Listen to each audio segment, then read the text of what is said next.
Man, I love that intro. Love that intro. But you know what I don't love? Well, we have technical fucking difficulties. Oh my God. Technical difficulties all day, man. Every friggin' episode. Woo! Hold on, guys. I'm just trying to get us live over here. You gotta have to accept me over there. You know what takes the most energy? You have to accept me over there. Oh, I'm gonna accept it. Yes. What did I do? Did I join? It says waiting for Benetton music. So let's do this again. Proper introduction. Yes. That intro. Uh-oh. So dope. You gotta turn your volume down. Oh, sugar.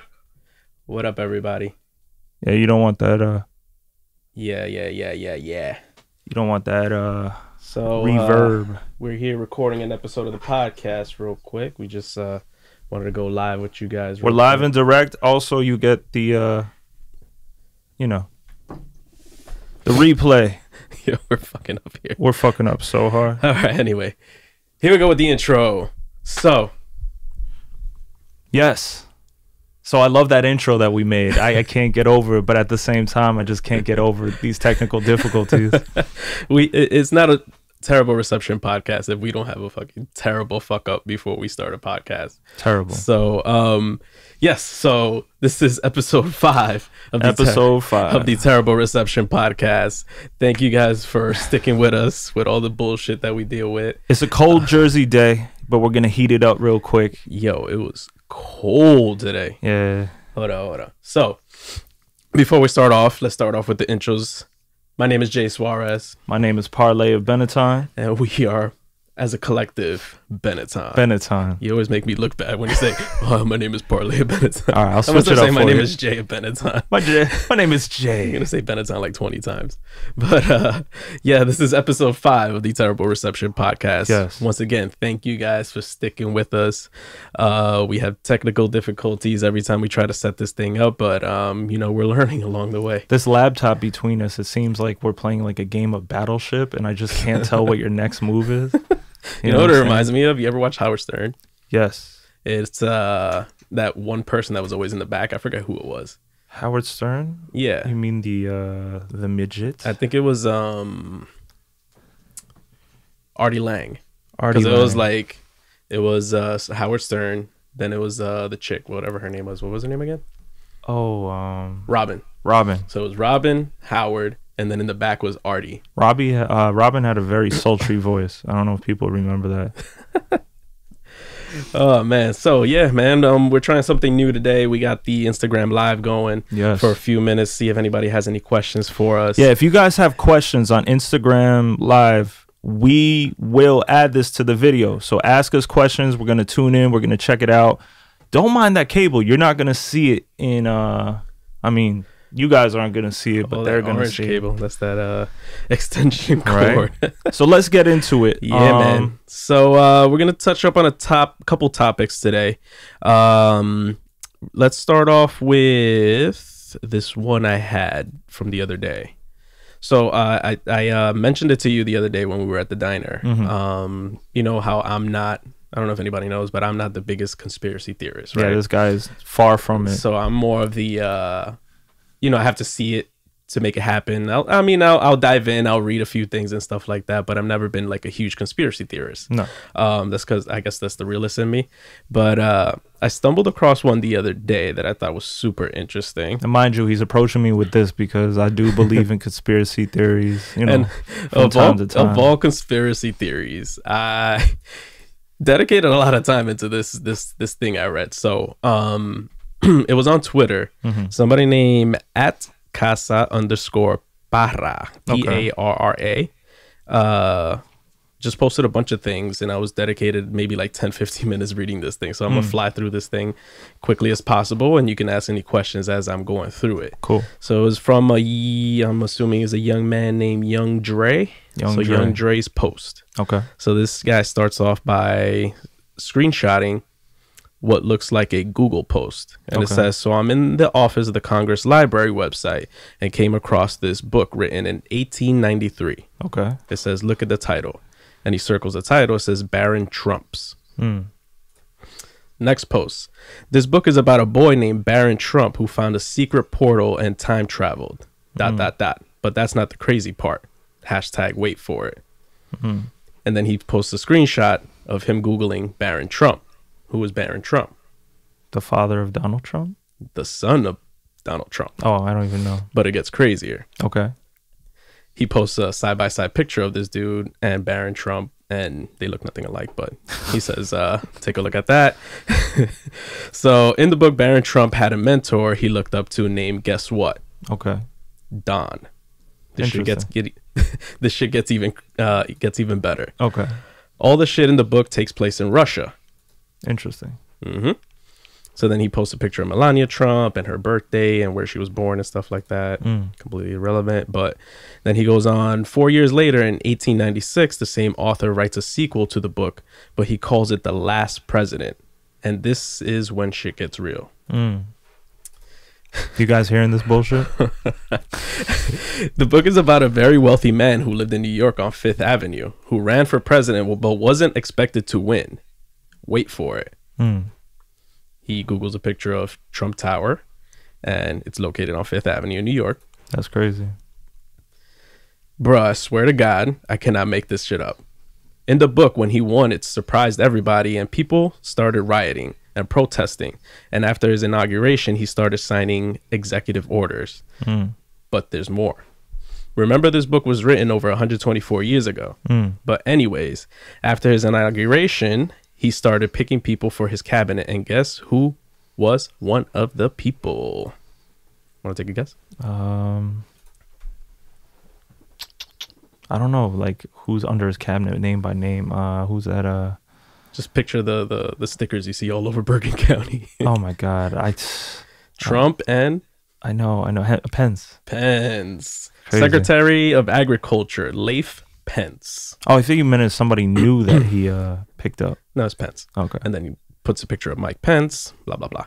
In 1943, one of the most famous inventors named Nikola Tesla died from a blood clot. Before his death, he claimed he had built a time machine and used it to travel back in time and in the future. Keep reading. After he died, the United States government took all of his inventions and notes the name of the office that seized all of his work was the Office of Alien Property. After they looked through it, they passed it on to the FBI. Were they against Space Force? Keep reading. It probably created Space Force. This is crazy. So then he Googles the Office of Alien Property, which is apparently an office that actually exists in the government of the United States during World War I. I'm just staring into this camera like...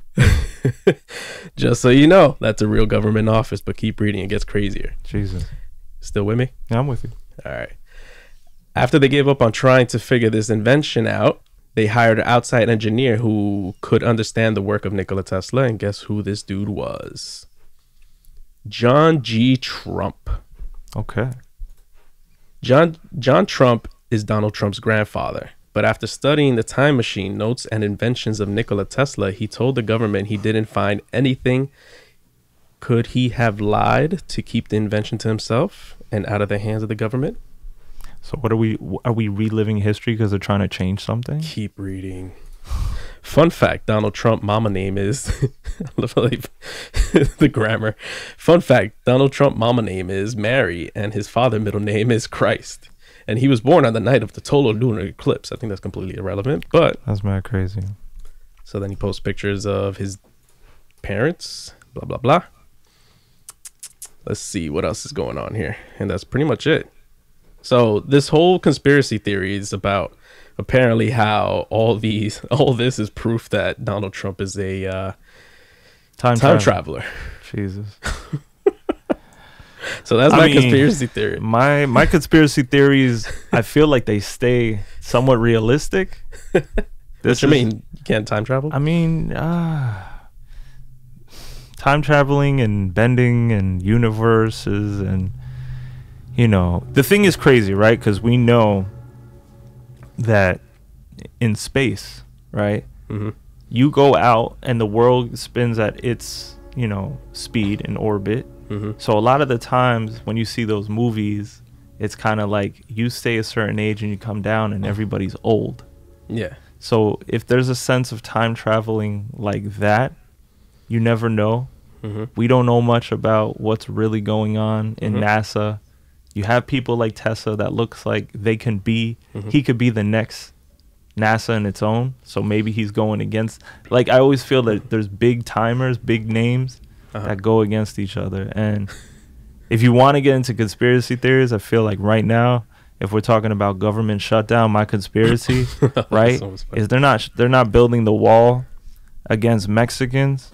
They're building the wall to keep us in when everything goes crazy. And then when you hear about FEMA camps, I don't know if you heard about those, where once the government shut down, people can't get food anymore and stuff like that. So you're going to have to go to these camps to get food. And everything is going to be run under a new world order. And in a sense, when you look at the economy of how everything is built, especially now, like TSA, it's not getting paid. You can have anybody come in. I don't even think that we would have a world war rather than a civil war within our own country, because there's so much divide right now. And if you agree with me, I don't know. I believe that. But I feel like, you know, when you have so many different groups trying to obtain power at this moment, or respect, and everybody's made to hate each other. So you got Republicans against Democrats. You have the human race, every subcategory, black, white, Hispanic, Asian, and now we have you know, gay, trans, anything. Like, everybody is trying to get the respect, but everybody isn't getting along. And I think that media, there is real media out there, and then there's the fake one that's separating us even more and more. And in this divide, it's going to be like, who's the strongest winner out of this all when everything goes to shit? You know what I'm saying? So for me, there could always be a new world order. And like, you know, everybody's like, we live in a democracy. We do up to a certain point. But even as a kid, right, when you salute the flag, you say, and the republic. This is a republic. People forget that America is a republic. And you only, we basically hire somebody, or we vote for somebody to make choices for us. So when everything goes to crap, who do we look into? I don't even, but that's the thing. It's built supposedly, right? This one person is making these choices, but at the end of the day, it's really not. It's like he's guided by a cabinet of people, right? Well, KRS once said it's kind of like, if you go to a manager of a Burger King and you complain about the fries, that's what it's us, like, complaining to the president. There's always somebody behind him. So it's like, you want to get to the owner of Burger King, but you'll never get to the owner of Burger King to be like, take care of your fries. You're just talking to the manager. He only has so much power. You know what I'm saying? So I feel like the steps of government are the same way. You have us yelling, but it's kind of like, it's like bringing, you know, a sledgehammer to a gunfight. It's hopefully you're good with a sledgehammer. Hopefully your arms are really good. You're like fucking Thor, right? But I knew I shouldn't have done that, because he goes off on a tangent. I know you're not really about conspiracy theories, but like, give me a good conspiracy theory. Okay. And don't go off on a tangent. Just throw it out. I'm not going to go off on a tangent. Conspiracy theory. 9/11 was a setup. I've been reading about that. Yeah. For years. I've been reading about that. Because you kind of get lost on YouTube and the wormhole, they call it. So you get in the wormhole of YouTube. I pretty sure you could just type in conspiracy theory. But what's your main response to that? It is what it is. It is what it is. What are we gonna do? No, but if you had to like pick, was it outside? Was it actual terrorism, or was it an inside plan? I don't know, man. Pick a side. I can't put anything past anybody. I know. Like, one of my good conspiracy theories is that anything that the Kardashians do, or anything related to the Kardashians, is a plot. Like, down to the having kids, down to the couples that they're with. Like, anything that family does to be the richest or something like that is fake to me. Oh, everything is fake. Everything's for news. Gotcha. Yeah. So it could be anything. But they get the dollar at the end of the day. Yeah. It's all about money. That's crazy. Money. So I had a question for you, right? And I wanted to call this one. Maybe I'll do it often. I was just thinking about it.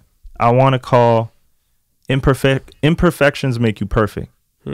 And with this question is, what's something that's going in your life this week or last week that is like really bugging you, and like that, like it's kind of personal, but you want to let somebody know that you're going through this, even though people perceive maybe the podcast or what we do to be like perfect. You know what I'm saying? So imperfections make you perfect. What is your situation? Okay.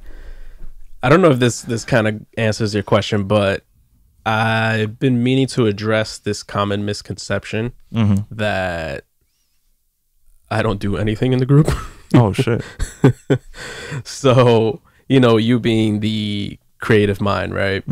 You kind of are in the forefront most of the time, right? First of all, whoever popped this nonsense, I've heard it from multiple people, actually. Really? Yeah, they talk about living in your shadows, or you know, stupid shit like that. But okay, you know, you're the I guess the face of the creative side. Okay, which I kind of understand, but at the end of the day, yeah, this is a 2-man group. Yes, we're both responsible for different things. 100%. We both bounce off each other. So when you guys see these podcasts, when you guys get the final product, that's this man. You know, while I'm taking care of like other clients or stuff like that, this whole podcast is Jay's personal project. You know what I'm saying? So let it be known, the reason why you see this and this extension of the group is, you know, Jay. He decided to take this job on top of the many jobs he has. So yeah, man.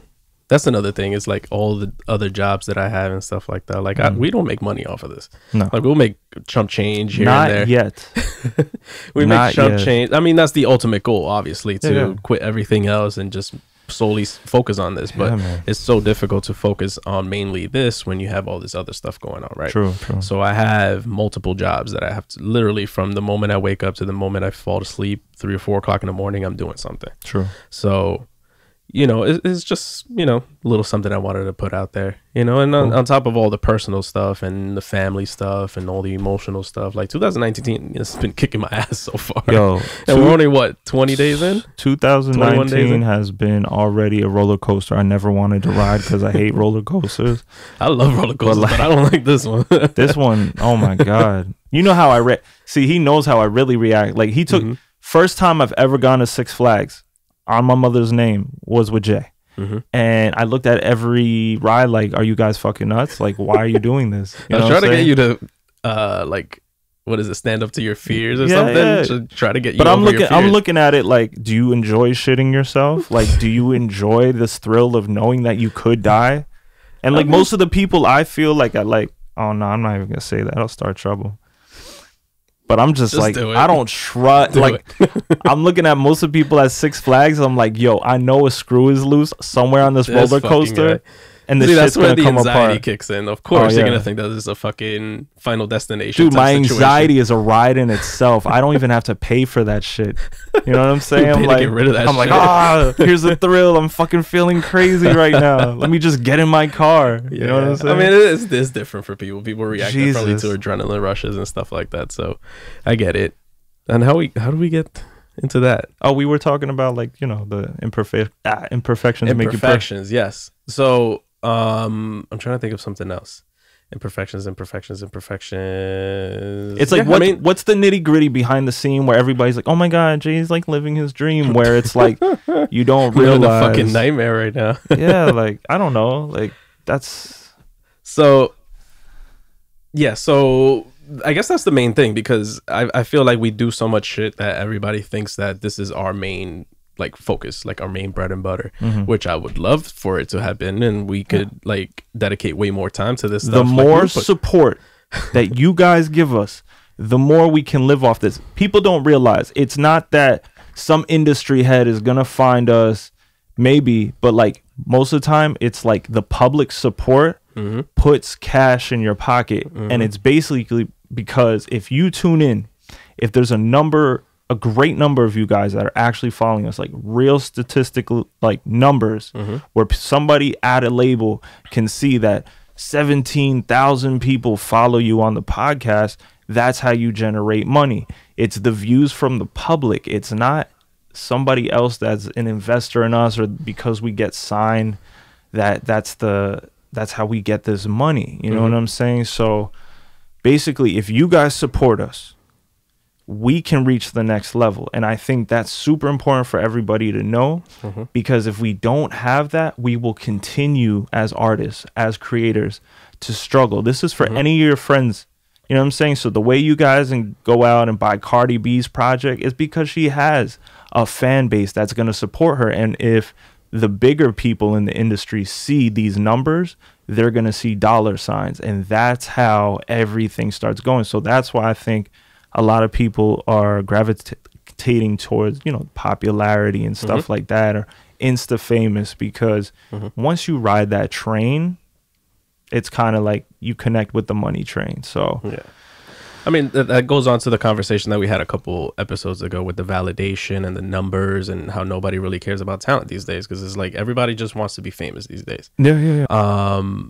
We have some questions, or are you getting the same things that I'm saying? Yeah, it was just Santi saying that Santi you're said, taller than me, so it's can natural be in my that I can be in your shadows. Damn, but I'm bigger than you. Santi like, I'm is wide. savage. I'm naturally wider than you, so yeah, he is. If I was in your shadows, you could still see me behind. What you guys don't know, as a friend of Jay, it's kind of hard for me to shop for him, because he's got these brolic ass shoulders. So you know what I'm saying? Like, you put something on him, he's like Hulk smash, and you're just like, oh man, I knew that wasn't the right size. It's a gift and a curse, bro. Gift and a curse. Sometimes I look like SpongeBob, and other times I look like 50 Cent. Or maybe both. SpongeBob legs with 50 Cent like upper body. 50 Bob. 50 Bob. 50 Bob SquarePants. Yo, nobody wants it with 50 Bob SquarePants. I seen this guy kill 3 men with his bare hands. Yeah. So, I guess that's like the behind the scenes stuff, because it's like nobody really sees and we're trying to do a little better at it as far as like posting the stuff that we go through, rather than just the end product. Because on Instagram, a lot of people post the end product. They don't post the struggles that go along the way there. You know what I'm saying? So we all live in this generation of it was fake it till you make it. It was like a lot of smoke and mirrors, and we played that game for a while. We were all about that. We're not even gonna lie. We were like, yo, the more that they think that we're on top, the better. But now it's like, okay, it gets pretty deep. Like, I'm not saying people are checking your bank account, but people want to know, like, really what's your worth. You know what I'm saying? Like, what's your personality without the popularity, without the big numbers and stuff like that? Like, who are you at the end of the day? So I think that's what's important. Yeah, man. So let me see. I guess we could go on to the next topic. So how are we looking on times? Doing all right, I think.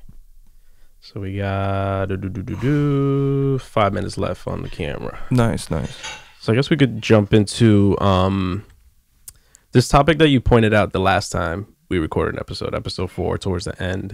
Something that I said that you wanted me to emphasize on. So I wanted to hear on your end, because we a good thing that I like about this podcast is the fact that we are two similar people, grown, we've been raised very similarly. Did you leave the chat? No, I'm still here. Oh, it looks like I did, but I sent it again. So two very similar people, raised with very similar, I guess, values. Yeah. But we're very different. Yeah. So I wanted to hear about something that you learned at a young age that you grew up to find out that it was wrong, and you had to unlearn. Gotcha. I know that, instinctively I knew that, my parents, like, growing up, like, they got divorced when I was 8.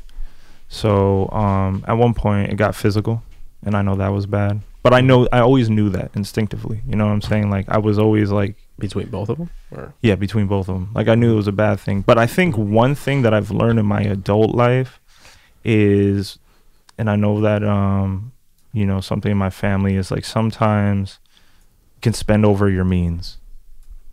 And just to just to do it, but then it's like sometimes you're struggling, you know what I'm saying? Like sometimes people put something on a credit card or, you know, just to live in the moment and this and that. And then I learned that, you know, at the end of the day, that really puts you in a corner. Mm-hmm. So it's like, it's okay once in a while, but if you go overboard, you know, you can get in trouble with that stuff. And I think that that's something recently in my personal life and just from observation over these years, it's kind of like, don't really do it if you can't.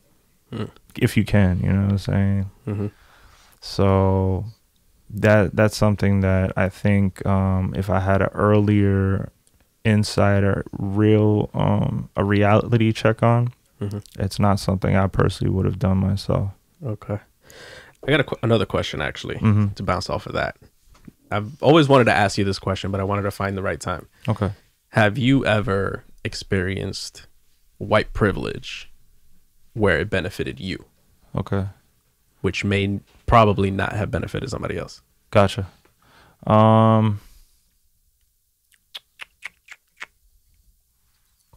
privilege. No, I'm definitely trying to think about it. It's funny enough because I've always been in situations where since I'm the only white guy, I feel like I've been treated equally. You know what I'm saying? Like where... So like you belong to whoever you're I attached belong to. Like again, like I have a whole lot of friends like of color. And it's like one of those situations where like... If we both get pulled over. If we both get pulled over, yeah. Like I remember I got pulled over in Newark one time in a car. And again, I was the only white guy and they patted me down and put me on the back of the car like anybody else. And unfortunately I had like I was coming from Bottle King. I was working there at that time. You probably had a double XLT. Yeah, I had a double XLT. No, it wasn't even that. I had a switchblade in my pocket, and they thought like you know we were up to no good. But I'm really trying to think of a situation like there probably is one. I don't know if maybe I recognized it as that or I realized it, but you know what it is? Want to come back to it? Or? White privilege almost comes in the form, I know in hip hop, and it's weird.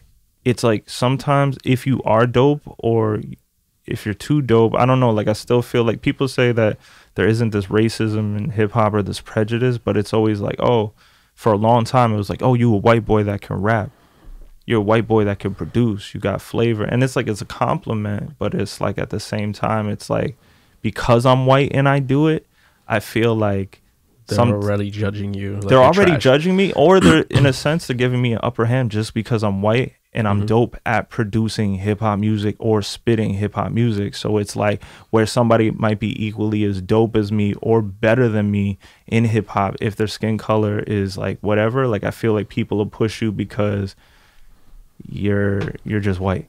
You know what I'm saying? It's something like that where I could almost sense that white privilege, I guess. I see what you're saying. It's a double-edged sword. It's either doesn't work to my advantage because there's hardcore hip hop guys that are like, is made by us.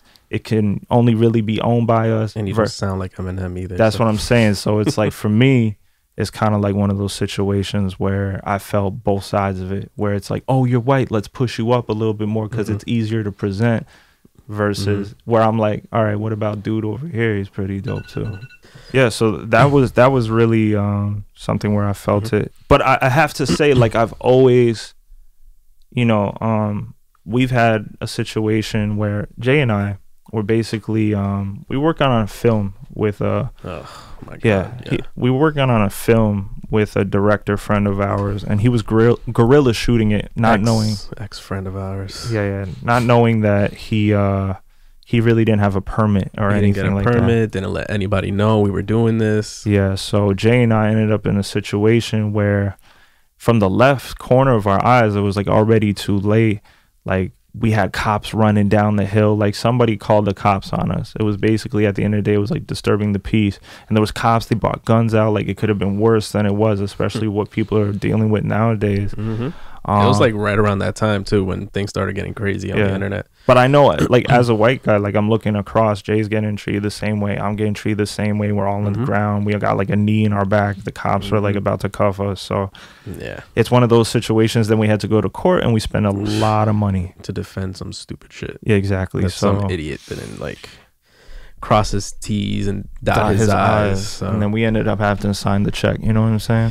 So it's fucking stupid. And we were doing it for free too. So a lot of those situations, when you ask me that question, I feel like if I've been in the dirt, I've been in it equally as anybody else. It's like guilty of association. I can see that. Yeah. They asked me during high school, stupid. They're like, I went up to like the what did they call them? Not mentors, teachers, substitutes. No, somebody gives you insight of where to go to college and stuff like that. Oh, counselor. Yeah, like counselors, right? It's been that long you haven't been to school. Oh my god, I sound like uneducated for that one. But so it was like a counselor, and I went upstairs, and they had this thing where I was getting really good grades, but I was associated that I was part of a gang during high school. And they sent letters out to like the whole school saying, watch out for these kids and all that, because some other idiot put my name on a desk. He's like, everybody's going to die or something. With your name on it? With my name on it. Oh, shit. And like people didn't even know, like they called us death row. It's just because the kid in my group, he looked like Snoop Dogg. And like he kept saying, yo, we death row. And I'm like, I was like, bro, stop. Because these people don't understand that shit. So I remember I went up, and the counselor, or the guidance counselor, that's what the guidance counselor, they're like, Richard Copier. I'm like, yes. They're like, can we ask you a question? I'm like, what? They're like, are you part of the Latin Kings? Oh my god! I swear to you, that reminds me of a situation. And mind you, it was the time where like you wear like the big jerseys. So I was wearing like a Lakers jersey or what. I'm like, come on! I'm like, you got caught with a Lakers jersey. I even had to go like, did you see this? Like, I'm not Cuban. You could be. You know what I'm saying? That's funny because I went through a similar situation too in high school. Like, I've never got in trouble in high school. Like, I barely got detention, and there was a situation where I don't know how the hell it happened, but I got pulled out of art class, my favorite freaking class. I got pulled out of art class. They went through my shit and they found my drawings and my doodles and stuff, because in high school I used to doodle and draw, and I used to do like bubble letters and stuff like that. I was actually pretty good. I still kept a lot of my stuff. And I found out later on that one of the vice principals was like an ex-FBI agent or something like that. So he was like one of those has-beens. I'm just hearing the X-Files music in my head, like, Mr. Suarez, can we ask you a question? So he brings me into his office. He's like one of those meatheads that thinks he's overusing his power or whatever. So we had a principal like that too. Fucking power trip. So he pulls all my stuff out of my bag, mind you. Looked very incriminating.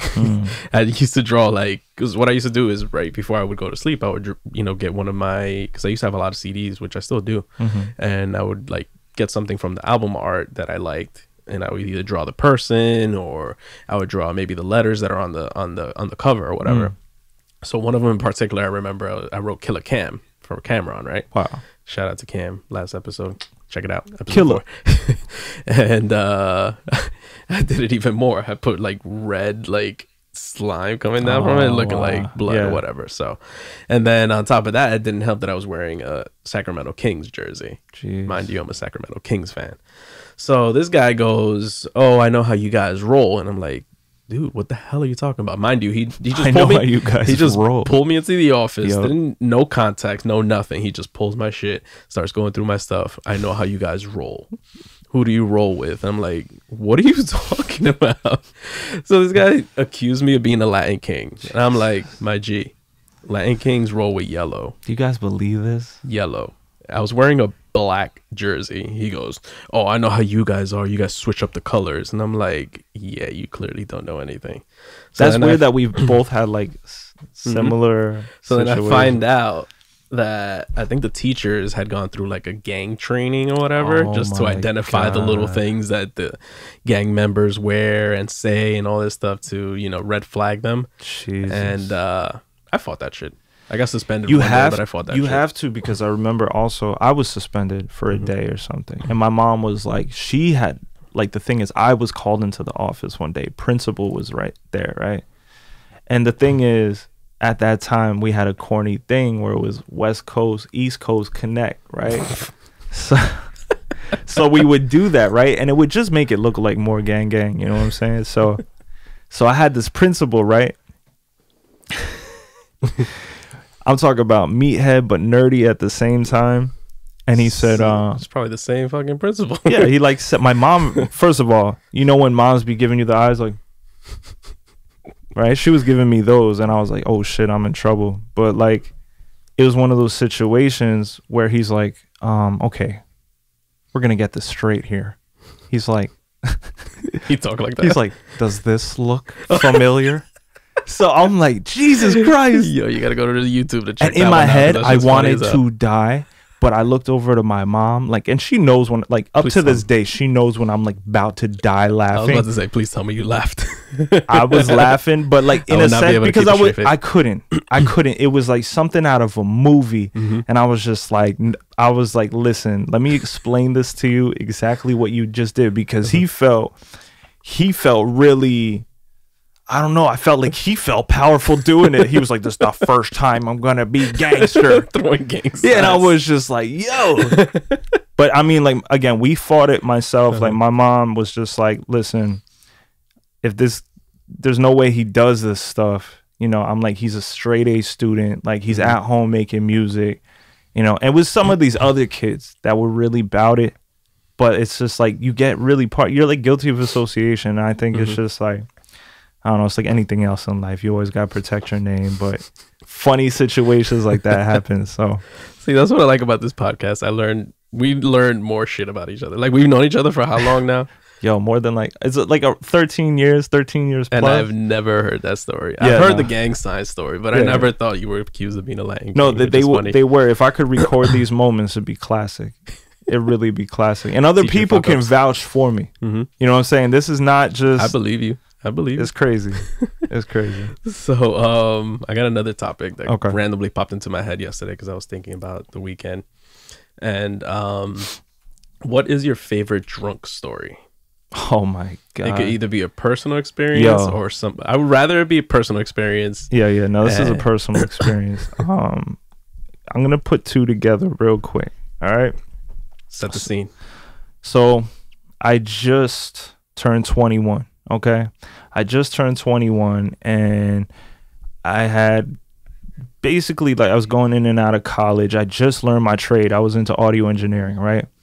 So if you remember Dash, King Na's father, if you guys know King Na, if you guys follow King Na, he's like a young speaker. His father, we met him a long time ago, and he introduced us to like a lot of studios.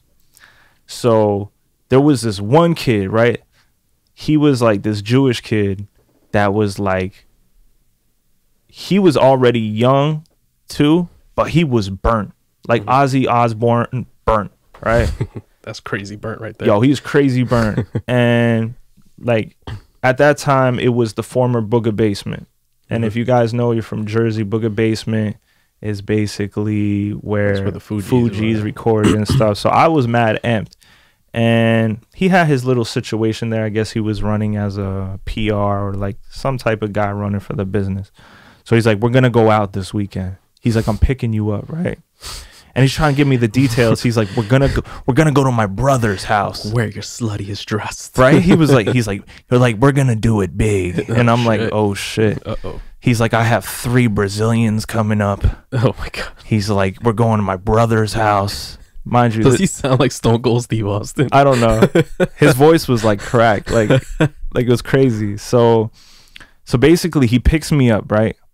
And he's from your waist or from your arms? No, he picks me up. Like he comes. He's got, mind you, he's got like a purple Plymouth.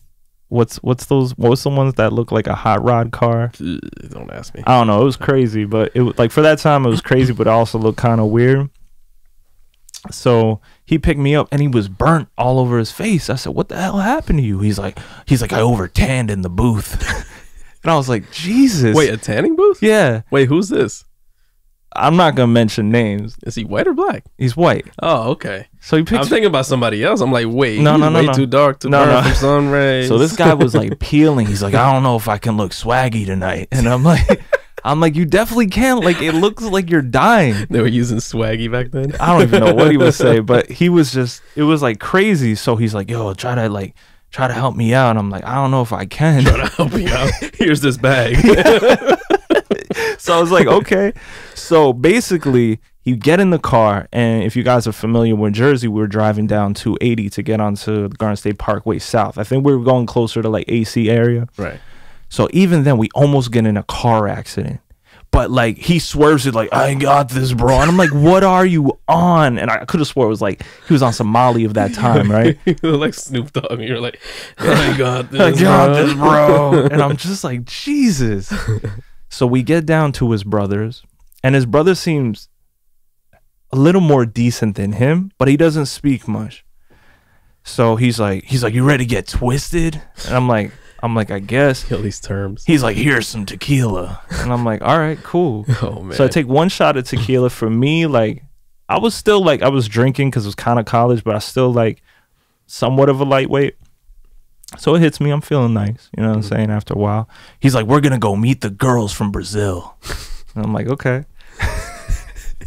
So I'm just mad. So there's like laughing. 3 girls. Sounds like Stone Cold. The first girl is like incredibly gorgeous. Like, she looks like Victoria's Secret model status, right?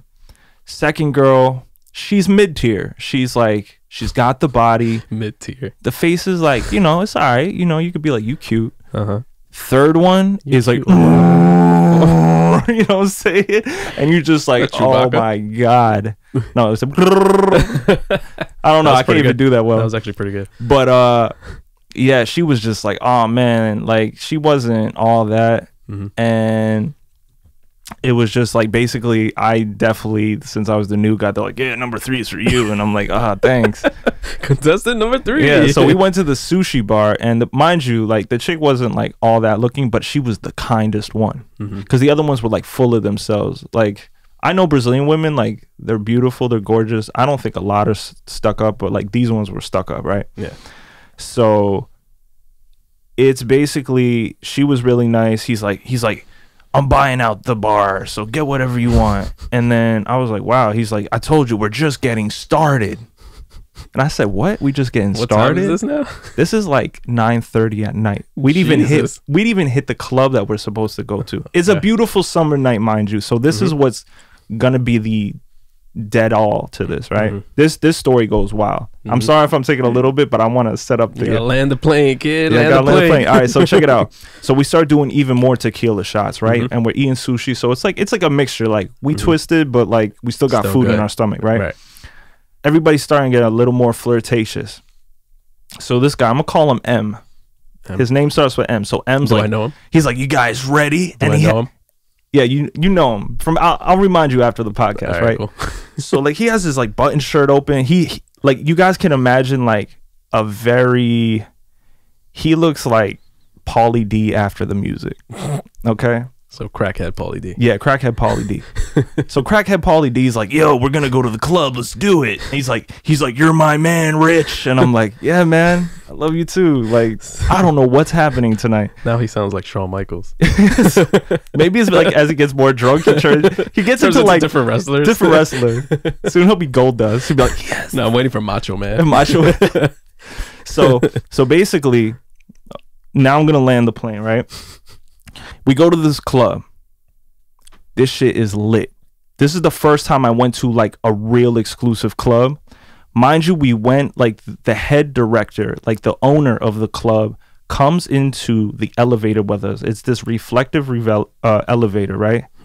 And they're like, what are you drinking tonight? He's like, we'll do 2 Grey Goose, 1 Hennessy, and 3 tequilas. He was all about tequila, right? Let me guess, the Hennessy was you? Nah, it wasn't me. I didn't even order anything.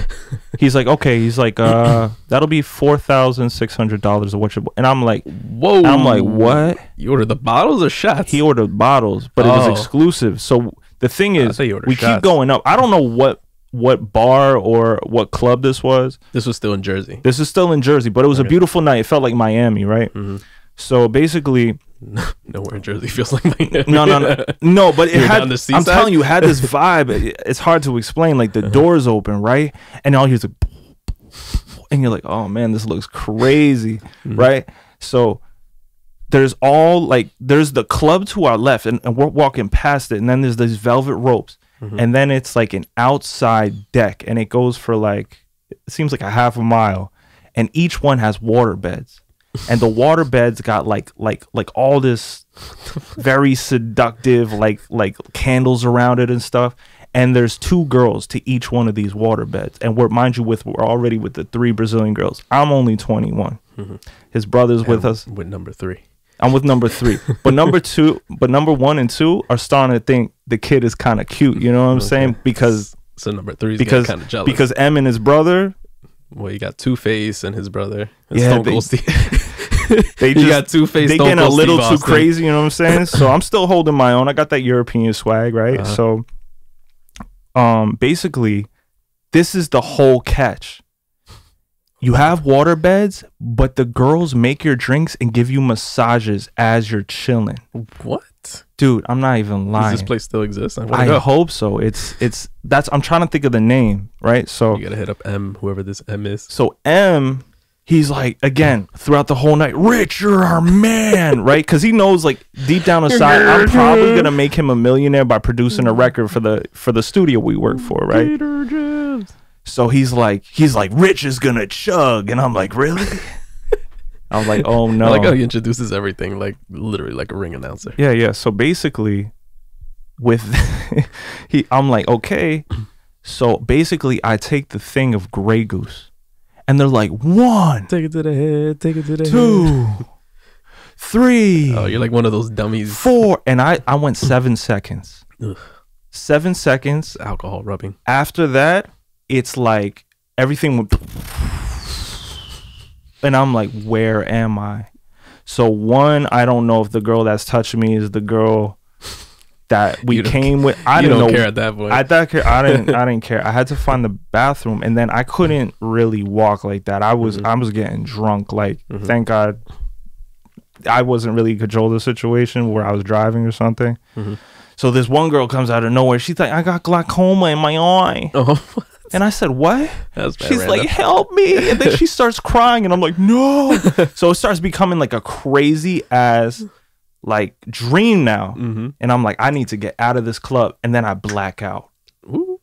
And then I black out, and I come out, and we're on a lawn. And then I look to the side. He's like, you're my man, Rich. Oh, shit. And I said, what? Did we have sex? No.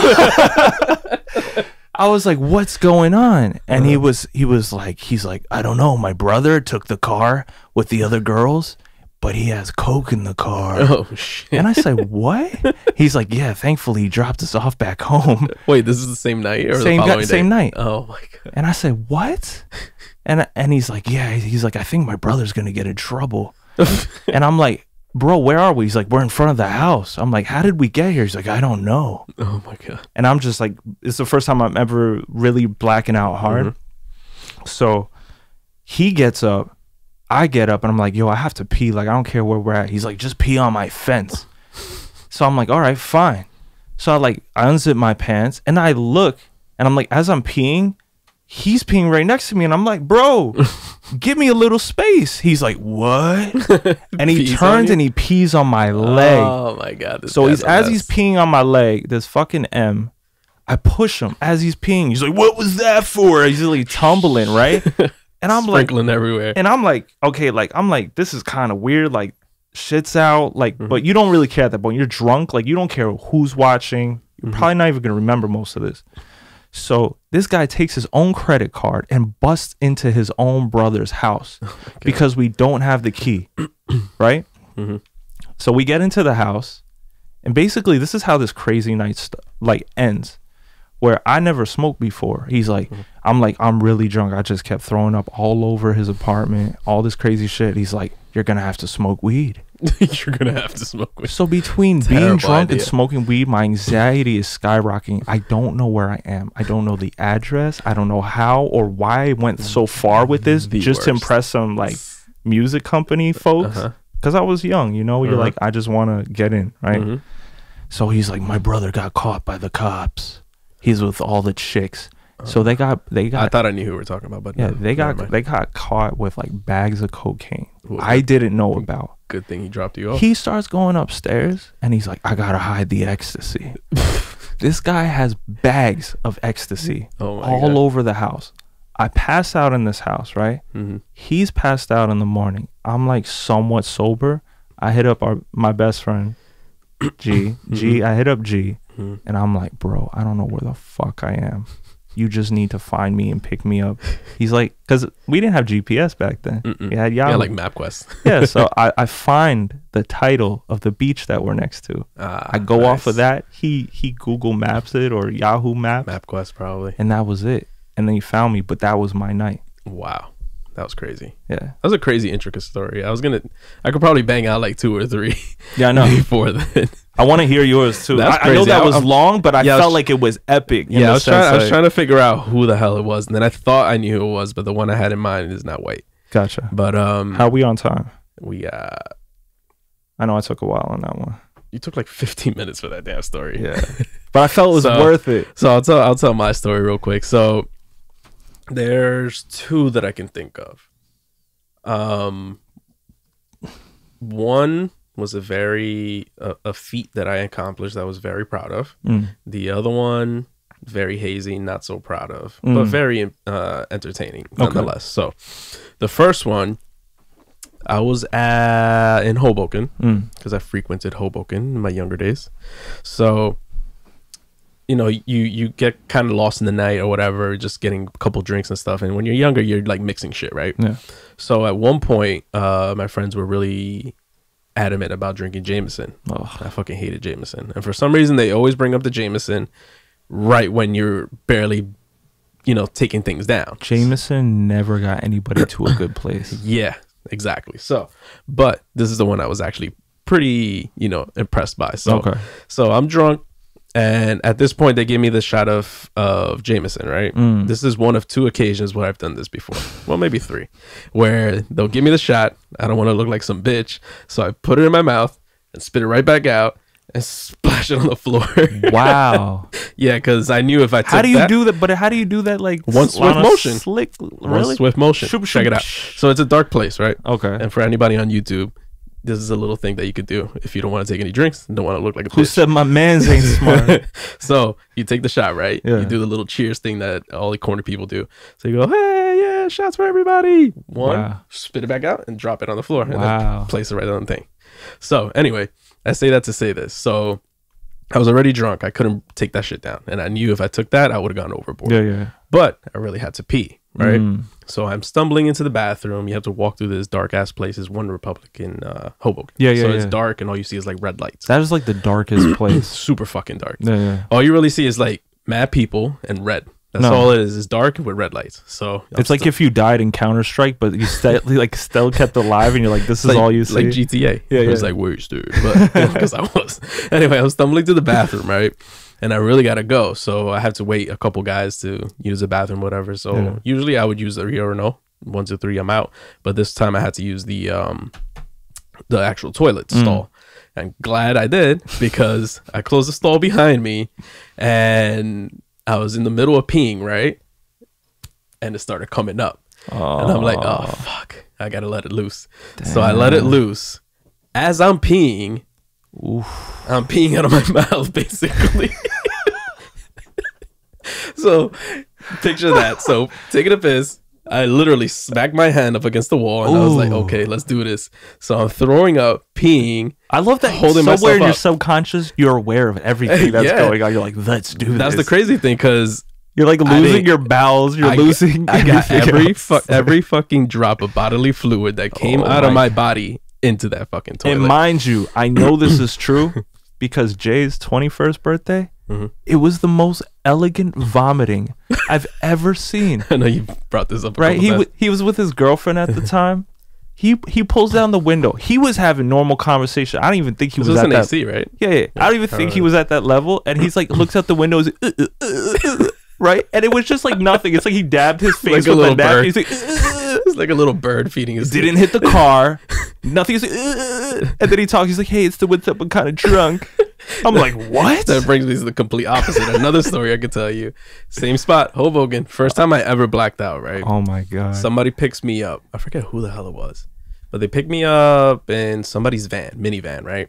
Oh, I'm blacked out. This is the first time I ever black out. I don't know what the fuck is going on. I just remember putting my head out the window because it made me feel better. Jesus. So apparently, looking like Joker. I go back the next day. It was my cousin's house. So I go back.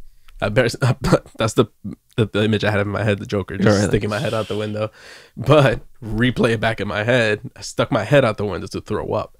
So I'm in the middle of Route 3, coming from Hoboken. Whoa. Stick my head out the window, projectile vomit, and the wind carried everything and smeared it on the side of the van. I was gonna say, if somebody had the window open, thank God not, because it was a minivan, so the middle windows don't open. And I think I ended up paying for like a car wash for that car. But do you remember my 21st birthday? I didn't make it that day, I think, but I did hear about it. Literally, the line of the night was somebody said, "Parlay, you look like spaghetti," and I'm like, I don't look like spaghetti. I'm noodles. Mind you, I think you were like wine drunk too, from what I heard. Yeah, no, I got drunk on sake. Sake. And literally, I marked my territory all over New York. Yeah. With your mouth. People told me I threw up in the subway. Nice. I threw up on buildings. Nice. Even somebody, like there was a homeless man that was like paralyzed. He was in a wheelchair. You threw up on him? He was like this. He's like, this guy lost his mother that day. Oh my God. He had a thing of vodka with himself, and he's like, that guy looks like he's having it worse than me. Right? I was like, Jesus. Like subconsciously, I heard that too out of blackouts. So he puts the vodka under my nose. My other friend's putting ice down my back to wake me up. Yeah, and then I'm vomiting in this huge like pail in a fucking Port Authority. That was the worst. It was like disgusting. Not proud. Drunk stories are funny. So that brings me to my last drunk story. Okay. And hold on, let me just set my timer. Hope you guys have been enjoying this podcast. This is like taking a trip down memory lane for both of us. Yeah, no, this is definitely good. So my last drunk story, I don't think I ever told you this, but I've told a couple people this story where another incident where I've only blacked out maybe 3 times in my life. Okay. Because I don't like the feeling. I don't like not knowing what happened. I like having a good time, but I don't like not remembering it, right? Gotcha. So this particular night, it wasn't like a full blackout. It was more like a gray night where you like remember spots of the night. Yeah. So this one, probably same fucking spot, fucking Hoboken, and I get dropped off by somebody. I don't know who it was. Somebody dropped me off in front of my house.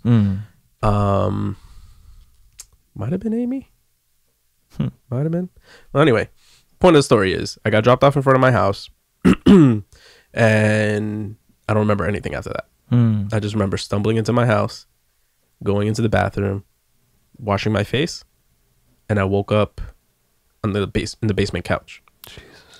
So when I wake up, right, at the time I had a BlackBerry, I believe. I think it was a BlackBerry. That's some kind of. No, it was an Android of some kind because it pops out the back and the battery came out. BlackBerry times was. No, that was way back then. But I had one of the first Samsung Androids or whatever. So I wake up with the phone in my left pocket, right? Okay. Completely intact, and the battery of the phone in my right pocket. How the fuck that happened? I have no fucking idea. My God. So then I was still younger. So my dad comes down. Mind you, it's like 3 o'clock in the afternoon at this time where I'm like coming to, right? And my dad comes down. He goes, "Have you ever seen me drunk ever in your life?" And I'm like, no. He goes, "I never ever want to see you like that ever again." Oh my God. I didn't ask any fucking questions, nothing. So to this day, I don't remember what happened. So I'm assuming he found me maybe in the bathroom and like walked me downstairs or something. Jesus. Probably saw me throwing up everywhere. But I was the point of the story was that I was very accomplished and still confused as to how my phone was in this pocket and the batteries were in. It's funny enough that I guess we were probably around the same age because my father, he was in the States for my 21st birthday. So this was like, we had a nice family dinner 2 nights before, and this was like the next day. Actually, Feldhammer. He's like, this is my father, right? Because you guys got introduced to my father last time. He's like, Feldhammer, how could you get to my son so drunk like this? He's like, blah, blah, blah, blah, blah. Whatever he's saying, right? And Feldhammer's like, I'm sorry. And then he's like, oh, you don't care about yourself. You're just fat. And that was like, I was like, I can't believe my dad said that. And Feldhammer came to me. He's like, your dad's so offensive. Fucking French man, no. Fucking crazy. So yeah, that's drunk stories right there. So yeah, hope you guys enjoyed that one. So before we wrap things up, because I don't want to go too long on this one, but I wanted to get your opinion on. The other day I read an article that Lil Uzi is quitting music. Okay. Right. So that brings me to think about how the music industry is these days and how music artists kind of make it. And before they fizzle, I guess, kind of take a step back or go alternate routes. Because I've heard of Russ saying that he's in the similar lane where he's like, I'm dropping one more album and I'm out, because he hates the industry and how industry people are, which is completely understandable because, you know, we bumped into so many things in our day and we haven't even made it to the levels that they are right now. So I don't know what Uzi's reason is for it, but I wanted to see what your thoughts about, you know, music artists making it and then kind of quitting. Or I'm going to compare it to politics nowadays. And I think that do we have to it's just like a quick comparison where it's just like, I see it as either you had money or luck to get into the industry nowadays, and that gave you fame, right? So money or luck gave you fame, and it's the same thing like Donald Trump. Money and luck got him into position of power, and it's the same thing with these artists. And not a lot of the time that I feel everybody is ready for the job that they're given.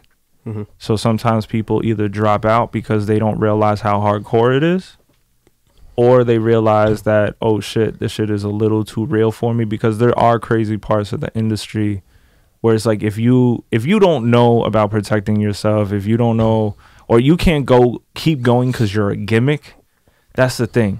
Like if you're a gimmick, if your boy said, yo, you should rap because you have a funny voice, but you don't have the vernacular and everything to carry yourself by yourself, you can't make it. Like you have to be built for this, where it's like every time you got slapped down, you continue to go. I feel like what I see in us, you know what I'm saying? So so that's why I see like Russ, I feel we've seen it. He writes for himself. He's talented. He has good concepts for his music. People are going to hate on him for whatever reason. But I feel like he's stopping because there's no more pleasure in literally the arts. Because it keeps going back to the politics of everything. People are going to ask him, what are your numbers out? He's going to be like, I just sold this out. Doesn't matter because it's my art or how much I sell. So it's a lot of those things where you have people that have no clue about music, that a lot of people in this game got in because their daddy or their mommy, or they're paid their way into it. A lot of these people are kind of corny, and they're letting other corny people come in because it's not a real recognized real unless you're recognizing that you're corny. So I feel that when you have somebody that's really about it, that knows about the game, and I could say Joe Budden is one of those people that you can tell through his music, he ate, slept, and breathed that shit. And I think that with us, it's the same thing of when you get into this game, you do it because it doesn't feel like a job. And then when you end up feeling like it's a job because you have to deal with all the petty and the stupid shit around it, whether it's envy, hate, people coming at you like for your money, and they're not going to give you this because somebody else said they don't fuck with you. I don't think that's, I think that's why a lot of people quit this shit. Or they realize that there's not a lot of money in this game, and everybody. That's exactly where I was going. That's what I'm saying. It's like you gotta put up a facade. And so I know there's been a lot of controversy these days with streaming numbers, as far as, what streaming numbers translate to as far as 100%. money. You know what I'm saying? Because I don't think they have a exact formula just yet. And the fact that these streaming platforms are getting so much traffic and the artists are not being compensated correctly, I think that's another thing that could be what's the word I'm looking for? Could be influencing these artists to kind of get discouraged. You know what I'm saying? If anything, I felt like this is the thing between government and artists that we don't do enough. It's like we should basically go on strike. Nobody gets music, nobody gets new shit unless we get paid more. And everybody's scared to strike because everybody else on the other end that does the business is going to say, I'm going to fuck your life over. And I think you hear it about in like Meek Mill's records where it's like, whether it's like the court system or the cops coming at you or like the hip hop police, there's always going to be somebody that's going to ruin your career because you're because you're not sending them, you're not giving them money anymore. Because I think at the end of the day, everybody, as much as they need somebody that as the investor, they need the talent. And if you can't have the talent, you can't have music to generate money. So I think like the smartest way, just like people should act with the government, if we want to get our own money and all this other shit, you gotta work together and you gotta learn how to strike. But I think there's too many people that carry fear that, you know, if you fight back, honestly, it sounds like a conspiracy theory like the beginning of the podcast, but I think you end up like Prince and Michael Jackson. There's just conspiracy theory full circle. But I'm saying like that's where I really feel like there's a truth in that. It's mafia shit. Like if you owe people money, that if you really are that popular in the game, you're making a lot of money. Which I guess ties into like the whole controversy with like the R. Kelly situation and how like these people rode with him for such a long time with all that nastiness going on behind scenes. They'll take it just because this guy was on top of the world making them so much money. And everybody was turning a blind eye to all that. So you guys can only imagine in different parts of everything that goes on in our world, how far people will go for the dollar. And even to this day, like I heard the other day, RCA finally put a pause to his music or something like that, because he was still signed on the RCA, if I'm not mistaken. And they literally like a few days ago, they put a pause to his music while all this craziness is going on. And Omarion, stupid ass. So Omarion, a couple weeks ago, he was like, oh, we're going to cancel R. Kelly. Anything R. Kelly wrote for us, produced for us, or did for us, we're going to cancel from our tour. After our tour is over. Oh, wow. That was a cop. So I'm like, yeah, sure. Okay. So, to me, that's got to be like a lot of your content during that, because he was writing everything in the early 2000s, mid 2000s. Yo, it's crazy how many songs I can't hear anymore, can't listen to anymore. That's crazy. I think we talked about it last podcast now. Yeah. Well, that's another thing. A lot of people are like, can you separate the artist from the person? Because a lot of people have their dark moments. Sometimes. It's like DMX. You grew up on DMX. You know, he unfortunately has a drug problem. Even if he's trying to help himself, he keeps doing what people would say the wrong thing. So for me, it's like, do you still have love for DMX? Yeah, but he's not raping people. He was jacking cars.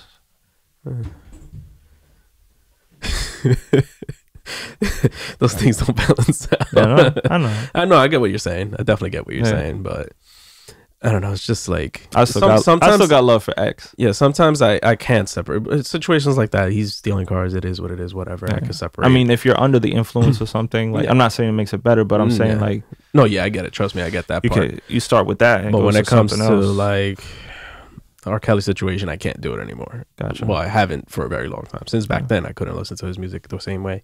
And but what do you think about people associated with him? Can you not love Jay-Z because Jay-Z was like, let's get this? Yeah. It's tough, man. It's so tough. Because there were so many people involved with the situation that it's just think about it. Think about it like close to home. Like if I was making a song with a track that was like touching on little girls. And yeah, of course. That's what I'm saying. It's like, it's so tough because so many people were involved. And it makes you... And the funny thing is that like when you look back, it's definitely not funny, but when you look back at it, it was like I canceled R. Kelly back then when he was first accused, right? Yeah. But then you don't think about how all these other people like started associating themselves with him, either during that or after that. And even before that, any act where they knew all that. Yeah, like Britney Spears, Justin Timberlake, Christina Milian, even like anybody, like all these people were super young back then. Mm-hmm. You know what I'm saying? And like they were getting signed to big labels and stuff. So I don't know who didn't get touched and whatnot. And I'm not saying just by R. Kelly. I'm just talking about the industry. Yeah. I mean, that's a whole nother monster in itself. Yeah, but so I don't know if we should touch upon this topic. Yeah, fuck it. I'll bring it up. Okay. Anyway, we had a conversation the other day with one of our producer friends, Mr. LX, right? LX. Yeah. And we were talking about like privilege and how it affects an artist coming up and their hunger to achieve their goals, right? Mm-hmm. So I was thinking about it, and it hit me that night about, you know, the artists that we've run in circles with and whether they've progressed or whether they've achieved some kind of success and just dropped the ball. Would you say success or fame? A little bit of both. Okay. I guess success in the sense that they accomplished the goal that we've always wanted to, and they've either dropped the ball or didn't continue with it, or somebody that, you know, I guess just kind of throws everything away for, let's say, the family life or whatever it is, kind of settling, you know what I'm saying? Gotcha. So I noticed that privilege, I guess, plays, and I don't mean like white privilege, I mean like financial privilege. Okay. I think plays a big role in something like that, right? Yeah. So I feel like artists like you and I Mm-hmm. and LX Mm-hmm. and fuck it, I'll throw in all our other artist friends like Lenny, A Natural, like they know what struggle is, right? Yeah. So we're living, I guess, paycheck to paycheck, or we're living to the point where we don't even know if we're getting our next paycheck and still investing in our music, which makes us even hungrier to do this, right? Why did I say that without an accent? I like it. Make us hungrier to do this. You do this. So, yeah. So, like, I feel like, you know, financial privilege, where that comfort is kind of like, you know, I have something to fall back on, so I won't go as hard. You know what I'm saying? Or, you know, I have mom and dad or my sister backing me. So if I ever fall, I don't have to worry about it. So I could take a day off. I could take 2-3 days off. I could take a week off. Fuck it. I'll go on vacation for a month and and not work on anything. You know what I'm saying?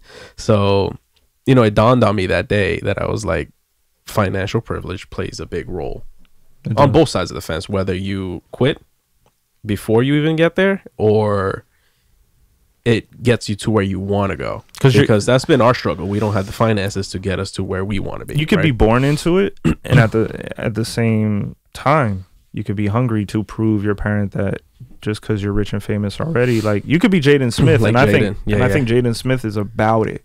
And if you're about it and you're hungry, it doesn't matter. Like, yes, he has all his dad's connects. He's definitely going to have an upper hand on making it. But at the same time, at the end of the day, it's either the public messes with you or they don't. So look at the now that you brought Jaden up, look at the spectrum right there. So it's Jaden Smith, who was born of a very successful father, setting up his own thing musically. And then there's Diddy's kids.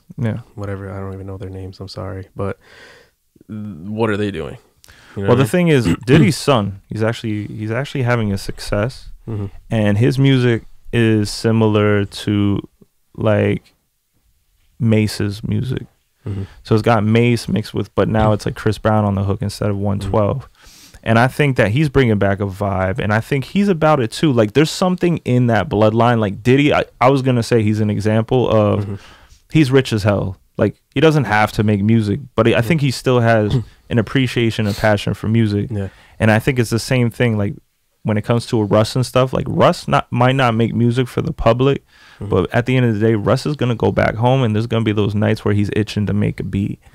Some people don't have that hunger or passion because, to me, in my eyes, they've been doing it for the wrong reasons. Absolutely. They want it for, that's why I said fame or success, because fame is something that everybody's trying to obtain to just like feel good when they walk in the streets, like, oh, that's my homie, because whatever. But to me, that's why I said with LX, I'd rather be the underdog and not get the respect and recognition that we know that we deserve, because I can look back on our catalog and I'm like, it's nothing but real shit, great quality music, And that's something that's going to go against the test of time, rather than just saying like, okay, I've got now, but I don't have next. Mm-hmm. You know what I'm saying? I'd rather have a longevity. Mm-hmm. We always speak on this, that I want a longevity in this game, just like you. And again, there's days where if you're doing it for the fame, if you're doing it for the money,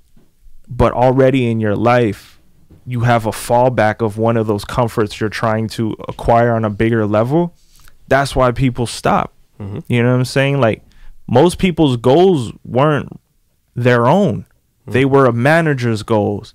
They were a friend's expectations. Mm-hmm. And a lot of people, when did you learn to stop saying yes and learn how to say no? You're asking me, or you're just asking rhetorically? When did I learn to stop saying yes and start saying no? Just in general? Yeah. Because I know it's pretty long time ago. You know what I'm saying? But it took you a while to get to that point. So for me, I'm just saying that there are talented people out there, but at the same time, they don't have that drive, or they don't have that support system, because everybody else around them, if they're already comfortable, you know, everybody else around them is comfortable. Mm-hmm. If you grew up in a neighborhood of like, okay, we're all comfortable, like all their moms and dads have money, nobody's who's building you to be better, and it's a mind state. Yeah. So like anybody else, like I also said, like, their parents are going to build them just like schools, off pattern. You're going to learn how to work for a boss rather than be one. Boom. So, and with that, we shall leave you guys. That was nice. It was a good conversation. That was. Yeah, man. So, like every time, you know, we'll leave you off with please subscribe to the channel. We see little numbers here and there. Yeah. Definitely like the posts. And please comment. Leave comments, man. Be real people. Yeah, man. Leave comments, man. That gets us somewhere. You know what I'm saying? It's just a small little act. Takes a few seconds. Subscribe, like, comment. That's all we ask for. And definitely go on to the Apple iTunes and rate and leave a review as well, because that gets us up in the top tiers of the podcast up there, so we can get in front of more people. So with that said, yes sir, drop the outro with the intro. Wow.